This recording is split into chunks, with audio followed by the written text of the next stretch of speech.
చేయలేని ఏ scheme no Chandrababu కాదు కదా ఆయన జేజమ్మ కూడా చేయలేరన్నారు ముఖ్యమంత్రి జగన్మోహన్ రెడ్డి. మోసాలు అబద్ధాలు వెన్నుపోట్లతో ఎవరితోనైనా ఏ స్థాయికైనా వెళ్లి పొత్తులు పెట్టుకునే చంద్రబాబు ఏ వర్గాన్నైనా అలవోకగా మోసం చేస్తారని విమర్శించారు. ఈ విషయంలో చంద్రబాబుతో పోటీ పడలేమని ఎద్దేవా చేశారు జగన్. 22 రోజులుగా సాగిన మేమంతా సిద్ధం ముగింపు సభను శ్రీకాకుళం జిల్లా టెక్కల్లో నిర్వహించారు. ఈ సభలోనే చంద్రబాబుతో పాటు కూటమి నాయకులు వాళ్ల విధానాలపై మాటలు శరాలు సంధించారు ముఖ్యమంత్రి. చంద్రబాబు తరహాల్లోనే తాను మోసపు వాగ్దానాలు చేయలేనని, అలాగే మోసాన్ని మోసంతోనే జయించాలన్న రాజనీతిని కూడా మీ బిడ్డ అమలు చేయడన్నారు జగన్.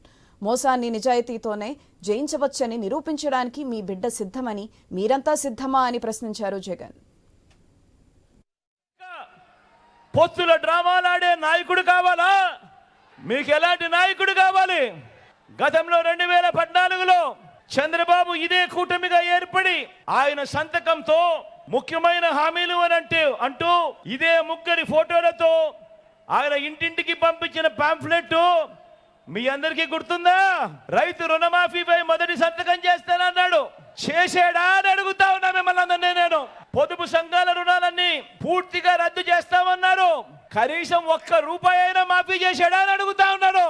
ఆడబుడ్డ బిడ్డను వెంటనే మహాలక్ష్మి పథకం కింద ₹25,000 బ్యాంకుల్లో డిపాజిట్ చేస్తామన్నాడు. కనీసం ₹1 అయినా డిపాజిట్ చేశాడా అని అడుగుతా ఉన్నా మిమ్మల్ని అందరినీ నేను.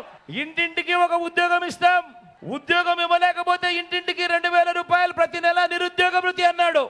ఏ ఒక్కరికైనా ఇచ్చాడా?